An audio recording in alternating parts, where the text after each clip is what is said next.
What's going on, everybody? Welcome back to Breaking Night with BL, episode number 17. 17 episodes under the belt. Man, it's been a lot of fun. Explaining stories, showing pictures and video, sharing parts of my collection. It's very important to me that people that do not know New York history learn what they can. Because I get people sending me questions all the time about this and that, and I do my best to answer everything I can. So please be patient. I got the TMR episode coming in the next week or two. A lot to talk about. How I met TMR, the history that we have, the things that we've done that separated us aside from a lot of other crews. But first, as always, I want to give a shout out to my boy Swiss Precise in Long Beach. Destroy everything. Knights of Bedlam and Horror. Please go to their website and cop something. Everything's custom made. My boy Mikey Pens for the logo. You can't beat that, man. Mikey Pens is one of the best in the business right now. This guy's lettering and piecing and skill tactic is far from none. Hey, not taking anything away from a lot of muralists, a lot of people that do sick pieces. Beautiful. Germs and Topaz. My boy Amuse. Amuse blessed me with a super sick Dookie large canvas. Look at this thing. Huge. I don't even have any room for this. I don't even know I'm gonna hang it. Chris is a good dude, man. I've been on the phone with Chris a lot because, you know, we both collect stuff. I collect graffiti memorabilia. I collect other stuff. And Chris collects a lot of stuff too. And he's way deep in the game. And I'm trying to play catch up. So, Chris, I appreciate you teaching me a lot. It's very important. But of course, I want to give a shout out to RD, because I'm rocking my RD shirt. And yes, this is an authentic I Love New York t-shirt. This isn't a Chinatown copy like, you know, you buy. This came right from the website with the tag on it and everything. You see the little R right there? Yeah, you see that? Yeah. Legit. Shout out RD. Sick piece in my collection forever. And I definitely owe you something, RD. I've been really busy with a lot of things. Life got me in a little headlock, you know what I'm saying? But I'm gonna work on something for you. I'm gonna send you some treats, because I appreciate everything you sent me and, you know, your kind words. And speaking of that, I want to kind of dig into this pack that RD gave me, because there's some treats in here, you know, pure history. And I'm thankful. Let's go over a couple of things here. He sent me a bunch of stickers and some maps. RD's a true vandal, and he's a great artist. He does great stuff, man. You can't turn your back on that. Look at Hazardous Waste, RD stickers. Look at this, Note, RD and Note. Shout out, Note, man. Kez 5 sticker. This is a treat. Rest in peace, Kez 5. I know a lot of people didn't like Kez, and a lot of people love Kez, but at the end of the day, this guy right here killed a lot of shit, man. His name is going to be in the history books forever in graffiti. And if you're somebody who's hating on him, you should look at yourself. Because this guy definitely was killing stuff for a long time. Coming from Bushwick in the Ridgewood area, I'm very familiar with Kez's stuff. RD. Here, super treat. RD on a fire hydrant. If you're walking around New York City, you see the fire hydrants, RD is by far the king of fire hydrants. And Gates too. He's been killing New York for a long time. Hey, look at this. The winning lotto ticket. RD. Look at this. PK Note. That's a treat and a half. You ain't seen PK Note 357 up? You're probably blind. There's more sick RD stickers. Man, what a collection. I owe this guy a big sticker pack, some maps, and I gotta make a nice canvas for this guy. How am I gonna top this thing? RD stickers, man. What a treat, man. I love it. Yeah. Nice RD lettering right there. I know last time we looked into this map. It's got RD on it, Crook, DE3. So we already saw this one the other week. But this is just the gem right here. Look at this thing. Just sick stuff on here.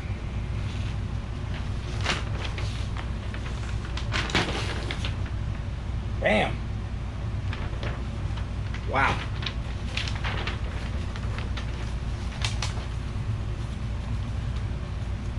And of course, a super treat right here. An exclusive map just of RD. I love it. RD. Man, if you ain't ever see these RD tags around, you know, paying too much attention to street art, you know. Don't worry about these corny characters that people are doing. These people are never going to be legendary.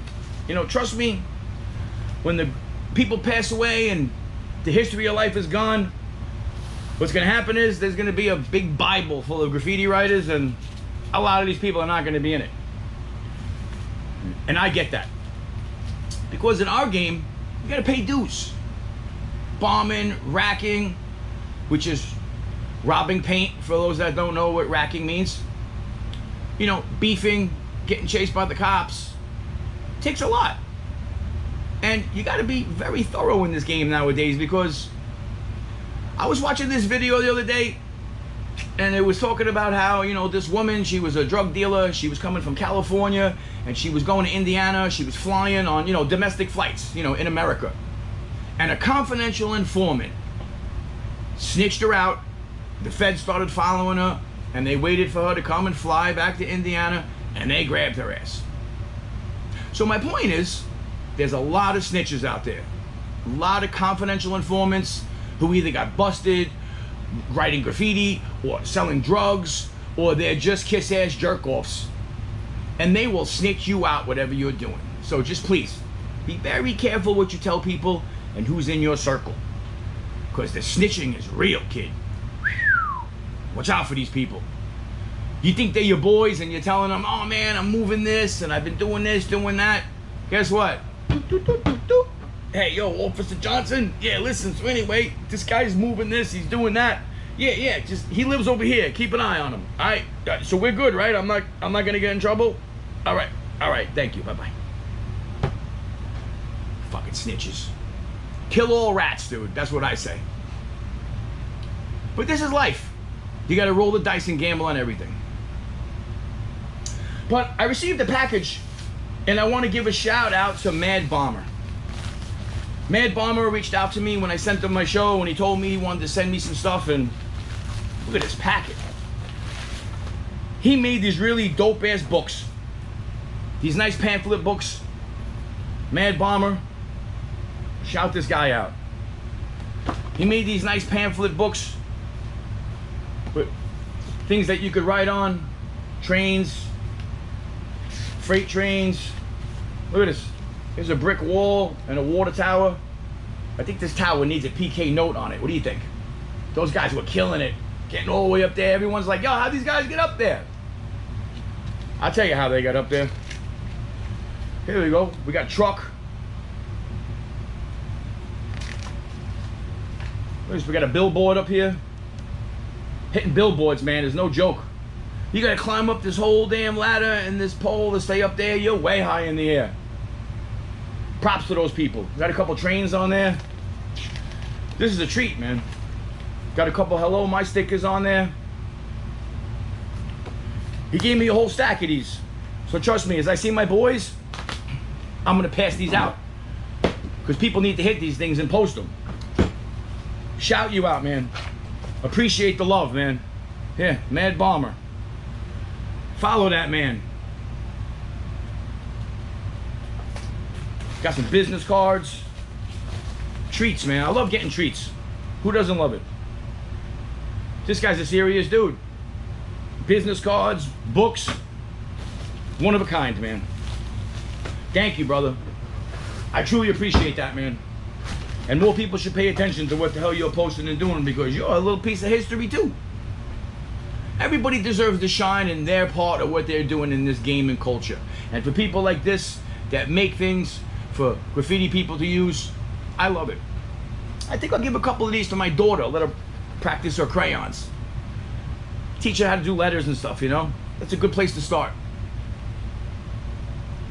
But for a lot of those that know me, I grew up in Ridgewood, and I loved basketball when I was a kid. In 93 Park, I played basketball and handball every day. That's all I cared about. And when I was a kid, I had a dream like anybody. I wanted to be in the NBA. You can laugh all you want. I'll run around you, I'll dribble right by you, jump shots right in your face. Passes, no-look passes. I loved playing basketball. I got a couple pictures of me as a kid playing basketball. Because when I was a kid, I played for these church leagues. First I lived in Ridgewood, then my family moved to Elmhurst.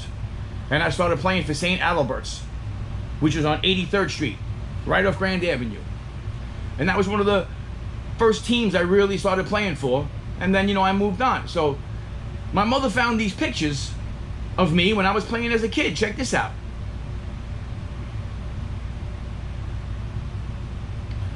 And if that isn't enough, I told you I collect everything. Look at this. I still have my St. Adalbert shirt. Look at this thing, man. I must have been like 10 years old, 11 years old when I wore this thing. Number 11. St. Adalbert's. Then after we moved from Elmhurst, we went back to Ridgewood. I started playing for Miraculous Metal on Bleecker Street, right in Ridgewood, right off Metropolitan and Fresh Pond. And I played with a team of great guys, and this is where I met Allan Watson. Allan Watson was an animal basketball player, and he was a sick baseball player. For those who know what I'm talking about, Allan Watson, he got drafted to the St. Louis Cardinals in 1993 by Joe Torre. Anytime he came to Queens to play for the Mets, against the Mets, I always went to go see him, would say hello to him. Allan's family grew up right across the street from my grandparents. So not only did we play basketball together, on holidays when I went to see my grandparents, I'd go across the street, knock on Allan's door. What's up, Al? What are you doing, man? How's everything? Allan's father was a union elevator guy.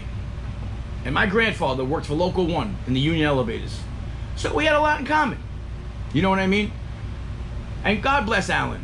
He had a great career for himself. He played for the Anaheim Angels. He came and he played for the Mets. He played for the Yankees. And in 1999, he won a World Series with the Yankees. You gotta love that. And here, I saved one of my jerseys from Miraculous Metal.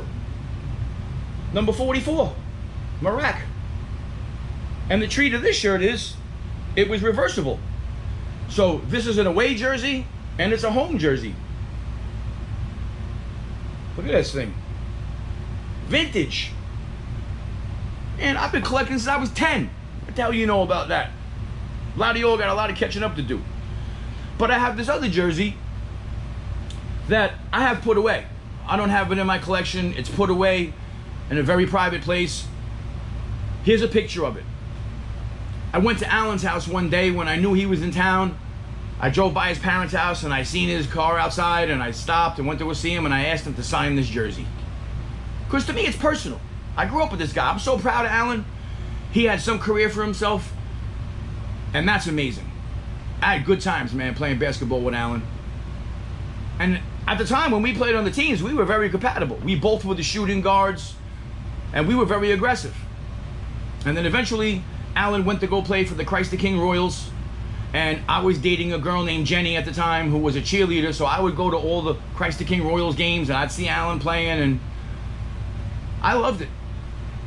Honestly, my family didn't have the money to send me to Christ the King. I had to go to Grover, Cleveland, where they didn't have a basketball team. So that was the end of my basketball career. But I was so proud of Allan. And I hear he's around sometimes in the neighborhood and visiting, and I'm dying to run into him. Because I'm proud of that guy, man. He's accomplished a lot in his life. How many of y'all, A, played for a professional team, but also, two, won a World Series ring? Not many of you. You know, funny story is, in Elmhurst, Ridgewood, the whole Glendale area, there's a bar we used to go to called O'Neill's. And in the back, they used to do like horse racing and stuff, and it was like OTB. And at night, it would be a club, and everybody from the neighborhood would go there, partying Friday nights, Saturday nights. One night, Allan brought Derek Jeter to O'Neill's. And holy shit, within minutes, that place was packed bumper to bumper. You couldn't even walk in there. It got to the point they had to sneak Derek Jeter out of the back kitchen because everybody was calling their friends and calling houses, because back then we didn't have cell phones. Maybe we had beepers, who knows. But that place got so packed, I was beyond like, holy shit, what the hell's going on in here? And I see the security and the owner and all the bar people just getting Derek Jeter and Allan out the back door because they were gonna harass him to death. Please sign this, oh my God, can I get a picture? If you didn't have a camera in your pocket, you weren't getting shit, because again, no cell phones. But that's a treat, man. Allan's a good dude, man. I always wished him the best, and he definitely is one of the best. If you don't know about it, search Allan Watson. At one point, I was collecting cards from Allan. Here's a bunch of cards I bought. Rookies, every team he played for, and he even signed one of them.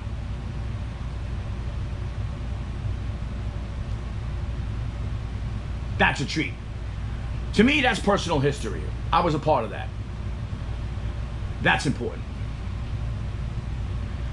But also, too, I want to give a shout out to my boy Pilot Vic crew. Pilot's somebody who grew up in Ridgewood in my neighborhood, and not only did I see him up around the neighborhood, and he was very nasty with the lettering and his skills, but my mother was friends with Pilot's mother. And the couple times in 93 Park when we used to hang out, I remember Pilot's mom telling me, oh yeah, I'll get him to come by one time, you know, you can meet him. And I was a little kid. I was just like, wow, really? You mean I could meet this guy? So one time, he came to 93 Park, I guess, to visit his mother, and I was there playing, and my mom calls me over, and he had like a little portfolio with him of all of his drawings. And I specifically remember this one blockbuster, beautiful piece that he did that said Mom, as well as many other pieces that he had in there that were just, to me, I was like, this guy's amazing. And sadly, Pilot's mom passed away. God bless her. She was such a sweetheart. My mother was really good friends with her. And, you know, as we move on in life, I didn't really see Pilot that much, but somehow we reconnected. And I had Pilot do my custom tattoos. He's a sick tattoo artist as well. And I have a bunch of the original drawings that he did for me for my tattoo. Let's dig a little bit. Got a lot of treats here. I'll show you some of these treats. But here, this is the front of my tattoo. There you go. You see, it's an original drawing. See the ink in the back? Shout out to Topaz. Topaz is the one that designed this logo for me. When I had the group called Cold Heat, my hip-hop group, I wanted an ice cube on fire. And Topaz nailed it. So when Pilot, he loves doing custom tattoos, I reached out to him, was like, yo, I have an idea, I want to do something different. I want my Cold Heat logo, and I want just skulls and different, you know, custom things that you do. This is the one part of the tattoo. This is the front right here. Here's another version of it that he did, that he was just gonna wrap around the whole thing. Here's another version. Real sick. Here's one of the transfers that he was gonna use when he was first gonna do this, but he changed his minute, he changed his last minute, he changed his idea, and he wanted to go with this other one.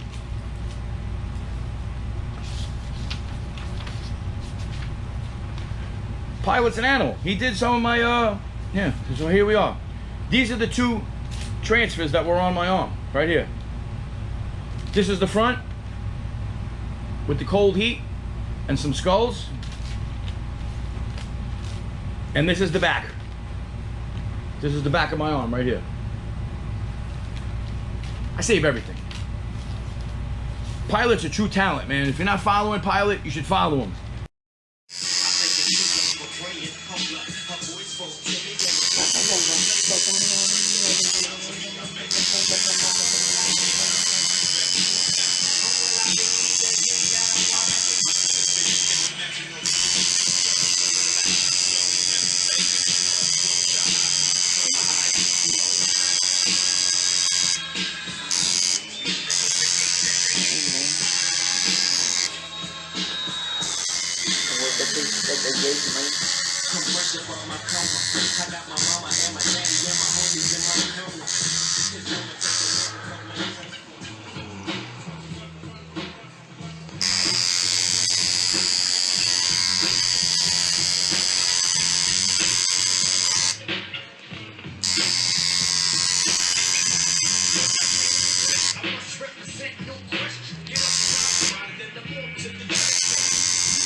Cube.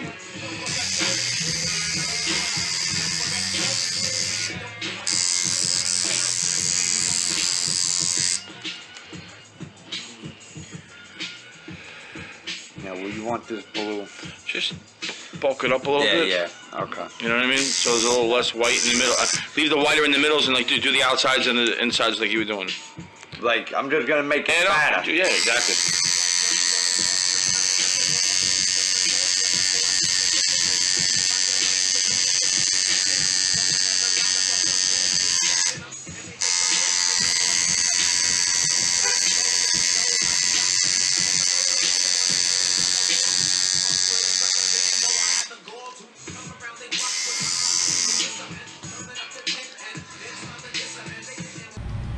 If you need a tattoo, reach out to Pilot. He's very good at doing custom tattoos. And the super treat is, shout out to my boy Sean Patrick that I grew up with. Sean reached out to Pilot to get a tattoo. Pilot came into Ridgewood and he was gonna tattoo Sean. And all of a sudden, DG shows up. And DG, the sick talent he was, he wanted to learn how to do tattoos. So Pilot coached him a little bit. And DG did his very first tattoo ever on Sean.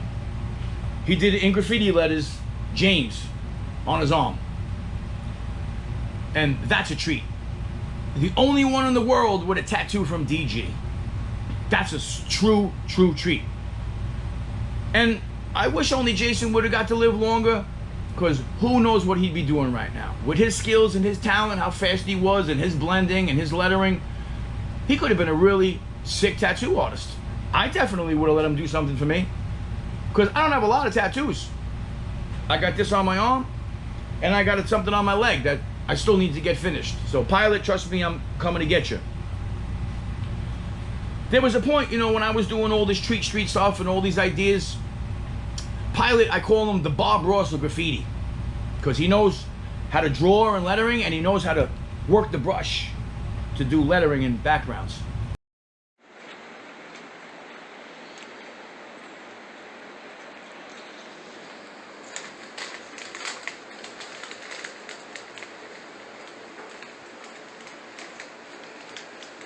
Short the technique.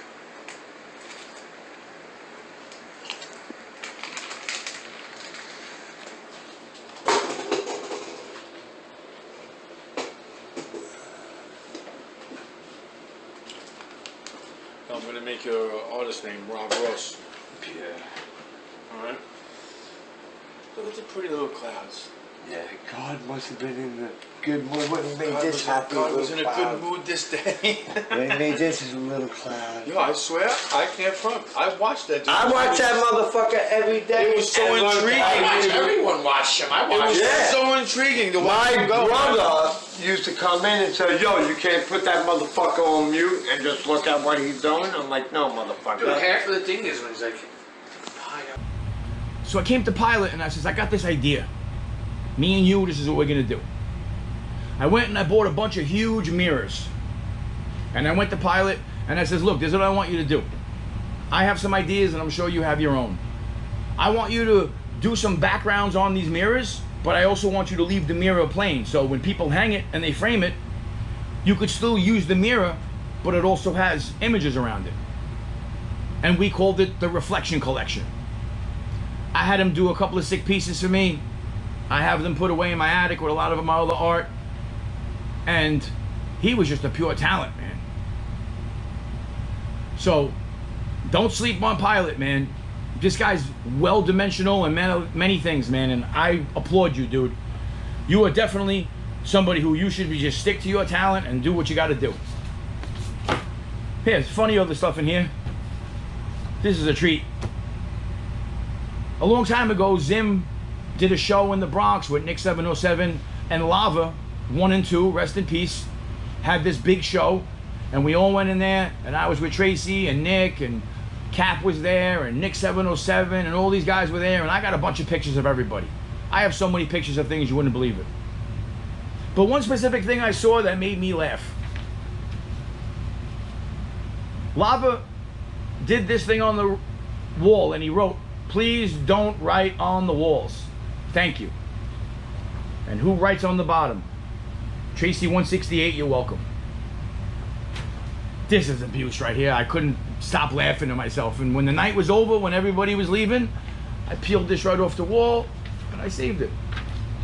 Lava's handwriting and a Tracy 168 tag. You gotta love that. Here's a sick picture, the Tracy piece that he did. One of the episodes, I have all the video of Tracy, Zim, and Nick and Slave working on stuff. Look at this. I got a treat, signed, autographed cat picture. Here's a treat right here. DG, BL, and FN. The three of us, when we were working on this project together, the three of us posed in front of our stuff. It was a complete honor to paint next to DG and FN. Shout out to FN. Great dude, man. Shark fins, kid. I told you I was very close with Tracy. At one point, long time ago, they had these Wild Style stickers printed. Back when you had a printer. And that's the only way you can get anything really done. I put one of them in a book, but I still have 2 more authentic stickers he gave me. These will be in my collection forever. Here's a picture I got of Tracy doing that piece. Man, Tracy, rest in peace, man. So sad, man, how many people we're losing. History's forgotten. I really wish some of these galleries would do, like, you know, a Forgotten Soldiers gallery show. So many people that passed away that nobody really gets to see and enjoy their stuff no more, that it sucks, man. It really sucks. And I, for a while, been wanting to do that. I have a lot of things from people that passed away. From Tracy, from Nick, from Zim, from DG. I have a lot of stuff, man. I got a lot of pictures and part of history that nobody ever sees. I got pictures of Asp stuff that, man, I grew up with Johnny as a kid. He was a very good friend of mine. Of course, like anything else, you know, we had a lot of problems, but, you know, we fought it out. We settled our differences and we kept it moving. And I see that, you know, they did a Zexor Day in Bushwick, man. Rest in peace, Zexor. A true graph animal. But when are we doing Asp Day? Asp was Zexor's father. Asp was killing shit before Zexor was born. I think that's important. Some people gotta, you know, just dig in their pocket and pull out some history. Because I would love to see that. Asp Day. That would be a pure treat. Shout out to my boy Bobby, RB. Shout out to Ichabod, shout out to Smith. And of course, shout out to my boy Vinny, 3YB. In my very first episode, I got Vinny on the phone and he told you when Graffiti started in 1969. Long before hip-hop music ever started, Vinny was out here smashing trains, and he was a mentor to IZ the Wiz. Who IZ the Wiz, to me, is one of the biggest train legends ever. That guy's hit more trains for the MTA probably than anybody. Very underrated. So Vinny, of course, still out here killing it. Last week he was out painting with Hence and False, and he sent me this treat photo. Of course, thank you, man. He put me up, he put up Bobby, and he put up Ichabod. OQB boys. And here, I got a lot of stuff from Vinny. Vinny's still alive and well. And if you're a real collector, you should reach out to Vinny and buy some stuff. I have stacks of stickers that he's given me. Stacks. Here, look at this. Vinny. Vinny. Treat. 5 stickers. Man. Whoever gets their hands on this is going to be very happy with a piece of history. Vinny's relentless, man. I love that man. He was one of these founding fathers of this culture, and he's still out today killing it. Man, that gets me going. He's a true veteran in this game. And you know, speaking of veterans, it has nothing to do with politics, nothing to do with anything. It has nothing to do with who you like and who you don't like. I believe in right and wrong. And with what's going on with our country nowadays, we have so many foreigners coming rifling into this country. They say that we're at about 10 to 20 million migrants in our country right now. And the thing that bothers me the most is when COVID came around, they shut our country down, and then they started forcing people. And when I say forcing people, they were forcing people to get their booster shots, to get their vaccine shots. Not me, man. I don't believe in that shit. You ain't sticking nothing in my fucking arm. Eat a dick. But these poor people who worked for the police, who worked for hospitals, who worked for companies, who worked for the government, who worked for all these big establishments, they mandated that these people have to get the vaccine if you want to keep your job. Is that fucking retarded or what? So now, 2 years later, the Biden administration lets tens of millions of people come into our country, and we don't know who these people are. These are rapists and killers, drug addicts, people from out of jail. Why are these all single guys that are here? I've said this before. You look at all these people in our border, you look at these people on the corners. If you're seeking exile from your country and it's so bad, where the fuck are your kids and wife? You left them home? If it's so bad where you're from, why would you leave your wife and kids there? There's something much bigger going on. And the same way they jerked us around with cheating in the fucking vote for presidency, I can only imagine what they're gonna do now. But why I brought up the veterans, it bothers me the fucking most is they've sent so much money to Ukraine, they've sent so much money to these other countries, has nothing to do with America. And we have veterans that fought for our country, why we are free, and they're living on the street. We have homeless people who are not drug addicts. They didn't do anything bad. Life hits you in the head. These people, you know, owned the house with his wife, and, you know, the wife maybe passed away and he couldn't afford it, he lost the house, and now this guy's homeless. And that bothers me. Why in New York are we putting up migrants in the Roosevelt Hotel and all these fancy hotels, and we have homeless people sleeping on the street that are American? What the fuck is wrong with this country, man? It bothers me a lot. Veterans and homeless could have been taken care of big time with all that money that they sent Ukraine. And look what happened in Hawaii. You think those fires just accidentally happened? You ever see the video of Joe Biden talking about, oh, hey, we were in the helicopter flying over Hawaii. Did you see all those houses with the blue roofs that weren't burned? You know, we got to do something about that.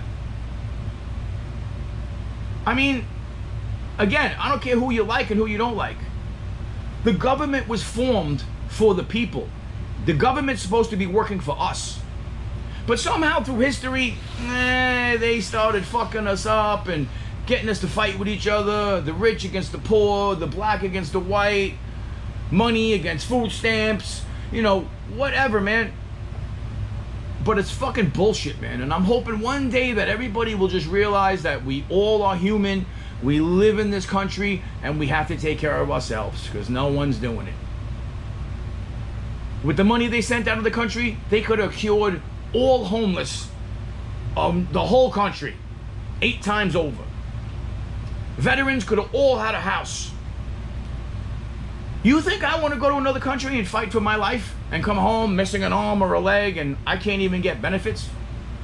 You think I want to do that? Nah, I don't. And I don't think you do neither. But this is why I bring this up. Anytime I see veterans wearing a hat, I always say, thank you for your service. I shake their hand. If I can, I buy them a meal. Anything I can to just give back, even just to say thank you. A fucking thank you gets you far. And I think we need to start paying a little more attention to this, because who's doing it? I told you in some last episodes, I go to Goodwill and all these thrift stores and I buy book bags, and I go into Dollar Tree and I go spend like 20, 30 bucks on necessities. Shampoo, soap, toothbrush, socks, maybe a poncho in case it rains, maybe some t-shirts, some face cloths, soap, anything that they may need to help clean them up. How the fuck are you gonna get a job if you can't clean up and you stink? It's insane. It's really insane to me what our country's been going through. And I really hope we collectively can get together and just help people. Because I tell you right now, people are starting to wake up, man. And I don't know, man, but if there's a revolutionary war and we're stuck fighting with a bunch of people who are not Americans, it's going to be a problem, because I know a lot of patriots that are ready to go. Stocked, locked, and loaded. Ready to go. Especially where I am in Connecticut. Everybody's got gun permits. But in the big cities, they made you, oh, bring in your guns, you know, we'll give you toys for guns, or, you know, we'll give you $200, no questions asked, bring in your guns. How many of you fucking dummies went to the police station with a gun, like, oh, I found this, whatever, here, give me 200 bucks. You know who has all those guns now? Migrants. When they kick in your door and they're robbing you and raping your wife and your kids. We'll see about that. I seen in the paper the other week that one of these little fucking cocksucking migrants filmed himself raping a girl, a 13-year-old girl in Queens. Are you kidding me right now? How ballsy are these pieces of shit that you think you're gonna come here and do that to us? I'll tell you right now, man, if that was my daughter, I'd be out slaughtering people right now. I'd be no problem doing time in jail for that. Because like anybody says, I'll kill for my fucking family. And when I say that, I mean it. You should be thinking the same way too. And I mean, and of course, like a lot of things, everywhere I go nowadays, you know what I see? Tip cups. I went into Dunkin' Donuts the other day. I went to get an iced coffee. Tip cup. Bunch of money in there. Went into the deli. People making sandwiches, you know, whatever. They got a tip cup. People putting money in there. You know why? Because they're giving us fucking peanuts as a salary in our country. And some people rely on tips to make a living and make money. I mean, I've traveled to other countries. I've been to the Philippines. I've been to London. I've been some places. And in these countries, they don't tip. When you go get a haircut, nobody tips you. When you go to the bar and get a drink, nobody tips. When you take a taxi, a cab, nobody tips. When you go see a waitress in a restaurant, nobody tips. But look at this. Waitresses in every single place and waiters, they rely on tips to make a living. And I feel like I try to give back as much as possible. If I got change in my pocket, if I got some singles, yo, here, man. If it's gonna make your day a little better, please. A couple of bucks out of my pocket's not gonna kill me. Am I rich? No. But I do believe in giving back. And if you're not giving back, it's never gonna come around to you. Because if you don't think it can happen to you one day, it can. And I'll leave this here. You know, when I was rhyming a long time ago, before I was doing beats, I started writing songs and rapping. And some people know, some people don't. I was a union carpenter in Manhattan when I was a kid. When I was 17, 18 years old, I was a union carpenter. I would take the train from Queens. I would go into the city. I'd be all around uptown, downtown. And you would see these homeless people come walking through the train with signs. Well, they all come in, they stop in the middle, and they all have the same spiel. I'm sorry to bother you. I'm homeless and hungry. I got kids at home. I can't get a job. Can anybody please help me? And I started to realize immediately that, you know what, man, this guy's not a crackhead. He's got all of his teeth. He's got his hair. He's dressed fairly nice. And he just hit hard times. So just to prove that the industry don't care, shout out to my boy Stilo, man. My friend Steve, I met him, and he was an unbelievable producer. And I went to him and he gave me a bunch of beats. And all the music I listen to motivates me. I got it sick and tired of just writing bars, you know, rhyming skill with kill and chill. Like, that's great. But I wanted to write songs of substance. So I wrote this song called Spare a Dime. And I went to Stilo and I was like, yo, I got this idea. What do you think? He's like, dude, it's a sick idea, man. Let's do it. So I went to the studio with Steve. I'm not the best rapper in the world, but I could hold my own. I hated my voice and a lot of things I just didn't like. But what I did love was writing songs, punchlines. Song structure was everything to me. And if you can't get a point across and paint a picture in your words, it's not a song. So I wrote this song called Spare a Dime. I went in the studio with Steve and he fucking laced this song up. And he even did an extended version. We call it the 5-minute mix. At the end of this episode, I'm gonna play it. For anybody who's interested, who understands what I'm talking about, we're going through very hard times in our country, and it's time that we as people do our best to help these people. I drive by here, I go by the mall, I see this poor woman, you know, with a sign, you know, starving, I'm hungry. And I think right away, man, I wrote this song, and 30 years ago, this was relevant. And 30 years now, it's still relevant and getting worse. That bothers the shit out of me, man. Really bothers me. I'm hoping together we can gather and fucking do something for these people. Because if not, who the fuck knows what's gonna happen with our country? And if you don't think it can happen, you're not paying attention to much. Before I go, I want to give a couple shout outs, man. I want to shout out my boy MA, my boy Mark, complete gentleman. I've been in touch with his cousin Scant RTD. Shout out Scant RTD. You want to talk about graph animals? Scant was an animal. He was a guy who took Graffiti in a fucking headlock and choked the fucking life into it. And he got jammed up and he's been on vacation for a little while. And Scant, trust me, all the real people are thinking about you. We wish you to come home well. Hopefully your situation clears. Because a lot of people probably have no idea what happened to you. But you are still very relevant in the graffiti game. People still have pictures of your stuff. There's still things around in the boroughs. And you are truly missed in this graph game. The graph game needs more people like you. I want to shout out CE. Of course, I want to shout out my boy Amuse, Pace, Cease, Sav. All graph animals, man.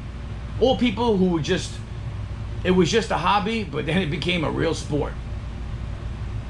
Like I said, shout out my boy Bobby, RB. Bobby's an unbelievable dude, man. One of the nicest guys I probably ever met in my life. I love that guy. Sometimes I think to myself, what did I do to deserve a friendship like this? I speak to Bobby at least 2 times a day. I call to check up on him, he calls to check up on me. And then I look at my phone and I think, holy shit, who else? Anybody else calling to check up on me? And it's funny when I mentioned it on my show, I do have really good friends hitting me up and shouting me out. BR's brother Richie, my boy Pete. We're sending messages on Marco Polo all the time saying hello. Shout you guys out, man. Without good friends in your corner and that keep you in a good mood, like my boy Brad. I hang out with my boy Brad every other day. We go grab a beer and we just kick it. Having fun, laughing, breaking balls, talking about life. And that's what's important. Venting, getting out, being a social butterfly, getting out of your house, getting out of your home. Go get comfortable in life and go do things. But that's all I'm saying. I wish everybody well. I found this bag. I'm gonna break out.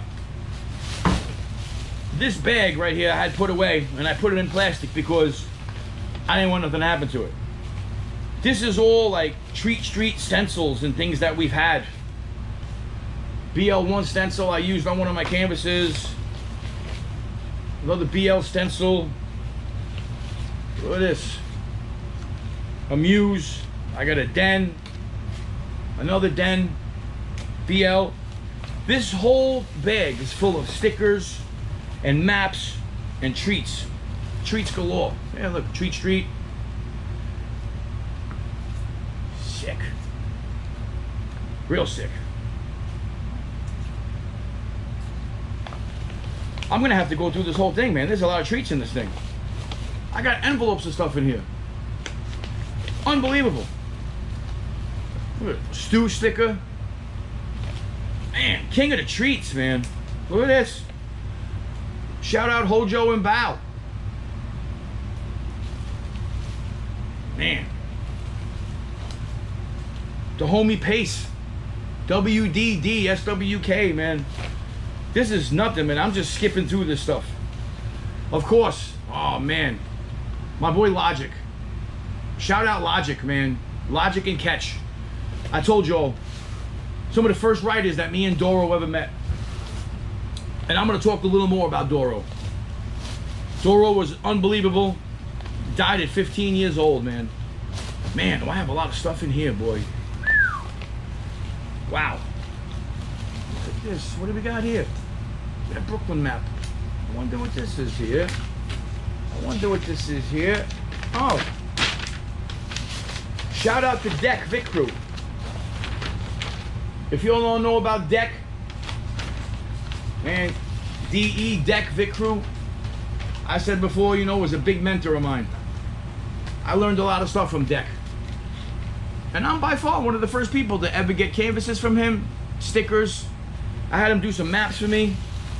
Oh yeah, man. This whole bag, I'm gonna go through it.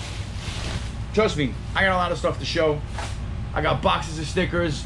I got drawings and things that people have made for me. I have so many things laying around. It's time to share this stuff and show people. But I definitely want to say thank you for tuning in. As well, man, I love and respect y'all. And just keep the graffiti culture alive, man. That's all I care about. Bombing. If you know somebody passed away, pull them up, man. Throw up a VE. Throw up a Doro or BR, you know what I mean? Throw up an ASP. Without us, this is just gonna die. And that's something I refuse to happen. So, thank you all for tuning in. I'll be back next week for episode 18, of course with more treats. We're gonna get Coop on the phone next week, talk TA7 history. Shout out to Coop. Shout out to my boy Breeze. All the kids I grew up with in South Street Shop. Shout out to my boy Rosk from Ridgewood. All my loyal friends, man, that are just constantly supporting me and send me cool messages like, yo, love the show. My boy Fun Junk. I'm nothing without you guys, man. Love and respect. You get a couple of minutes, listen to this song and understand what I'm talking about, how we need to take care of our own in this country because nobody's doing it. Peace, y'all.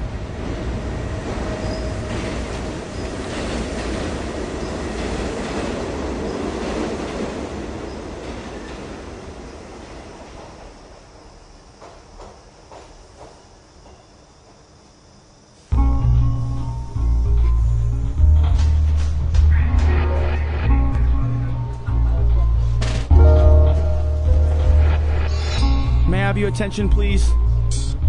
Good afternoon, ladies and gentlemen. I am homeless and hungry. I do not rob or steal, and I have no family or friends.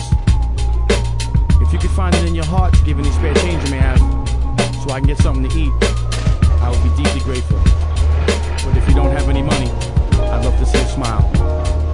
I thank you for your time. Have a nice day. But don't stay. Why every time that I travel on the street or a train, I see a hand stretched out, a face etched in pain. Nowhere to go, not even a place to call home. I know you're thinking to yourself, why don't they leave me alone? So I scratch my head and stare at disbelief at all the mentally ill and all the homeless on the street. I know it's hard to relate, your stomach's full all the time. Then again and again, I hear the same old lines. Can you spare a dime? Please help me. Excuse me, can you spare a dime? No food to eat.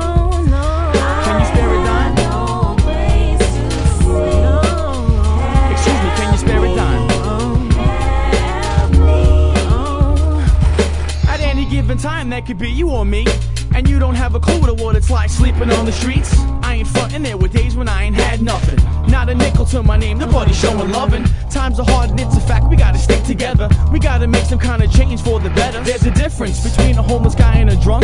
I don't think that we should knock him cause he's down on his luck. He probably fought a world war and put his life on the line so we can walk free, and now he's begging for dimes. Don't be ashamed, you know the game, hook him up with some change. Hopefully someone else will think of doing the same. Now you really can't laugh cause it isn't a joke. If you wanna make a difference, then get out and vote, or write a note to your politician showing concern. We're tired of paying out to and getting ish in return. Can you spare a dime?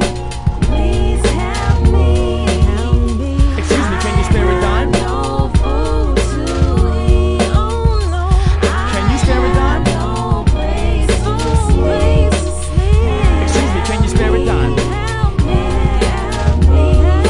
me. The world's a wonderful place and everybody in it. I feel like we're taking way too many things for granted. Life's a gift a lot of people yet to open. Some are making major moves, others sit around hoping. Either way, I'm only praying things are getting better. Through sunny weather, hard times reign forever. Remember, in life what you give is what you're getting. I'm seeing people suffer and we act like they're intending. The worst solution to a problem is neglection. And I don't care where you're coming from, you know the ending. It's not the people, it's the turn of the times. When I'm pulling up at lights, I see the same old signs. Can you spare a dime? Please help me.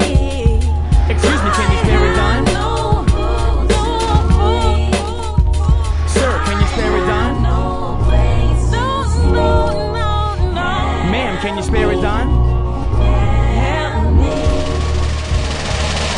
Open up your heart. Open up your mind.